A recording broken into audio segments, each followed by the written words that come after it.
জামাতের নেতারা শুধু ভণ্ডামি করে না, এইবার জামাতের নেত্রীরাও ভণ্ডামি শুরু করে দিয়েছে। নোয়াখালীতে আমাদের দরবেশ নেত্রীদের উপরে হামলা করছে বিএনপির নেতাকর্মীরা। ইতিমধ্যে স্ক্রিনে আপনারা সেই ভিডিও চিত্র দেখতে আছেন। শুনে আসি বিস্তারিত। তার আগে আমি বলতে চাই, এই ভণ্ডামি করার কোন প্রয়োজন? জামাতের নেত্রী দরবেশ বাবারা, জামাতের নেত্রী দরবেশেরা বলতেছে আমরা কোরআন প্রশিক্ষণ দেওয়ার জন্য এখানে আসছি। আবার বলতেছে আমরা জামাতি সংগঠনের এটা নীতিতে পড়ে। তো তোমাদের জামাতের নেতাদের নীতিতে যদি পড়ে থাকে, তোমাদেরকে এই দায়িত্ব বাংলাদেশের কে দিছে যে তোমরা প্রতি ঘরে ঘরে গিয়ে কোরআন প্রশিক্ষণ দেওয়ার জন্য, তাদেরকে হিজাব পরানোর জন্য, বোগরা পরানোর জন্য? তোমাদের নেতারা ওইখানে ঢাকাতে সেখানে খোলামেলা পরিবেশে নারীদের পাশে বসে সিঙ্গাম খাইতেছে, জুস খাইতেছে। আবার বিদেশি নারী আসলে তাদেরকে জড়াই ধরে কান্না করতেছে চশমা খুইলা। আর তোমরা গ্রাম পর্যায়ে এসে এখানে মানুষদেরকে বোঝানোর চেষ্টা করতেছো আমরা জান্নাতি, আমরা বোগরা পরি, আমরা কানটুপি লাগাই, আমরা মাস্ক করি। ভণ্ডামি এগুলো ছাড়ো। তোমার স্বামীকে তুমি সময় দাও, তোমাকে সেই দায়িত্ব দেওয়া হয় নাই। বাংলাদেশে প্রত্যেক গ্রাম মহল্লায় মসজিদ মাদ্রাসার মধ্যে মুক্তব আছে, মাদ্রাসা শিক্ষা প্রতিষ্ঠান আছে। তারা এগুলো খুলে বসছে কেন? তারা এগুলো লাইসেন্স খুলে বসছে কেন? তোমাদের এইসব ভণ্ডামি দেখানোর জন্য। শুনে আসি বিস্তারিত। দেশবাসীকে দেখার সুযোগ করে দিবেন। আপনাদের ব্যক্তিগত মতামত অবশ্যই জানিয়ে যাবেন। বাংলার জনগণ জানতে হবে, বুঝতে হবে। তারা একের পর এক বাংলাদেশের সাধারণ জনগণদেরকে গ্রাম পর্যায়ে ভণ্ডামি ধোঁকা দেওয়ার চেষ্টা করতেছে। শুনতে থাকুন। রাজনৈতিক তালিম, এটা রাজনৈতিক কালাম করতে বাড়ির মধ্যে রাজনীতি। তুই কে? তোর প্রমাণ কি? তুই কে? তোর কে আনছি কেন? কে আনছি? মহিলার মতো কথা কই, মহিলার মতো কথা কই, মহিলা পুরুষের মতো কথা আঙ্গুল।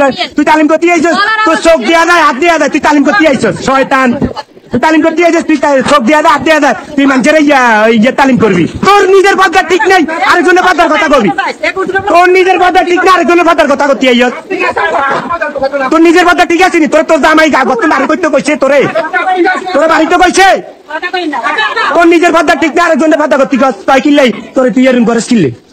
হ্যাঁ, আনা দামারে দিকে সিয়ার রাজনীতি কোনো আলাপ জানি এটা কয় না, এটা ও দূরে আনছে।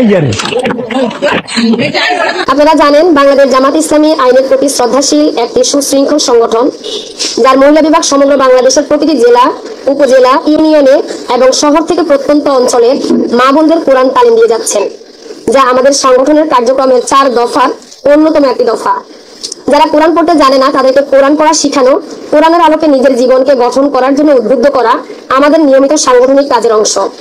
তারও ধারাবাহিকতায় সোনাইমুড়ি থানার 9 নং দেউটি ইউনিয়নের 8 নং ওয়ার্ড উত্তর দেউটির মাইনুদ্দিন ব্যাপারী বাড়িতে বাড়ির মালিকের অনুমতি সাপেক্ষে শান্তিপূর্ণ কোরআন তালিম প্রোগ্রামের আয়োজন করি।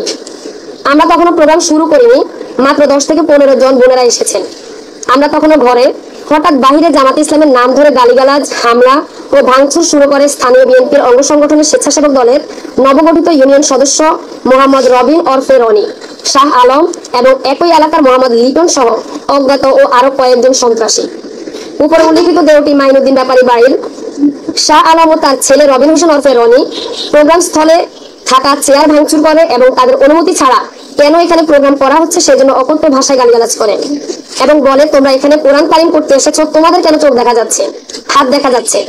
যার ভিডিও ধারণ করেন লিটন, যা আপনারা ফেসবুক ভিডিওর মাধ্যমে দেখতে পেয়েছেন। জাতির বিবেক সাংবাদিক বৃন্দ, আপনারাই বলেন, চোখ যদি দেখা না যায় তাহলে আমরা চলবো কিভাবে? আমাদের এই মৌলিক মানবাধিকারে কেন এই নগ্ন হস্তক্ষেপ? আপনাদের মাধ্যমে দেশবাসীর কাছে জানতে চাই, আপনাদের মাধ্যমে বিশ্ববাসীকে জানাতে চাই, যাদের কাছে কোরআনের তালিম প্রোগ্রাম নিরাপদ নয় তাদের কাছে এই জাতির দায়িত্ব কি আপনারা দিবেন? আপনারা জানেন জামাত ইসলামী একটা আদর্শিক রাজনৈতিক দল, তারা ইলেকশনের জন্য ভোট চাইতে পারবে না। তবে কি আমরা সেই ফ্যাসিস্ট আওয়ামী লীগের আমলে ফিরে গেলাম, যেখানে মানুষের বাক স্বাধীনতা ছিল না?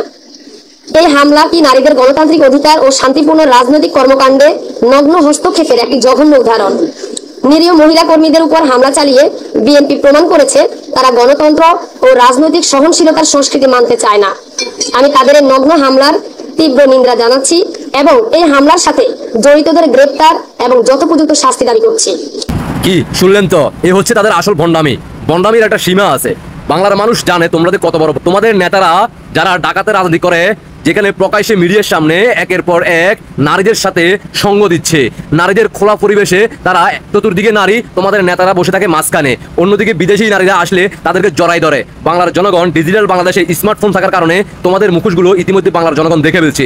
এই ধরনের ভণ্ডামি বন্ধ করো। তোমাদেরকে দিয়ে বাংলার মানুষ বিশ্বের কোথাও কোনো মুসলমান জান্নাতে যাইতে পারবে না, জামাত শিবির দিয়ে কেউ জান্নাতে যাইতে পারবে না, কারণ তাদের মুখোশের আড়ালে তাদের আসল রূপ বাংলার জনগণ বুঝতে পারছে। ইতিমধ্যে আপনারা অবগত আছেন, দরবেশ বাবা বলছিল তার প্যান্ট পায়জামা খুইলা তাকে ইসকনের লোকেরা তারা যেন কি যেন করে দিয়েছে। পরবর্তীতে তাকে এখন যখন সিসি ক্যামেরার ফুটেজ বাইরে আসছে, এখন তিনি আবল দাবল ভর্তি আছে। একের পর এক তিনি এখন নতুন করে আবার ঘর থেকে পালিয়ে যাওয়ার চেষ্টা করছে ইসকনের কাছে যাওয়ার জন্য, ফ্যান খুলে যাতে পিছন দিয়ে কি যেন করার জন্য। তার মানে ওইটা উঠে গেছে, প্যারা উঠে গেছে। আশা করি বুঝতে পারছেন। দেশবাসীকে দেখার সুযোগ করে দিবেন। আপনাদের ব্যক্তিগত মতামত অবশ্যই কমেন্টে জানিয়ে যাবেন। আল্লাহ হাফেজ।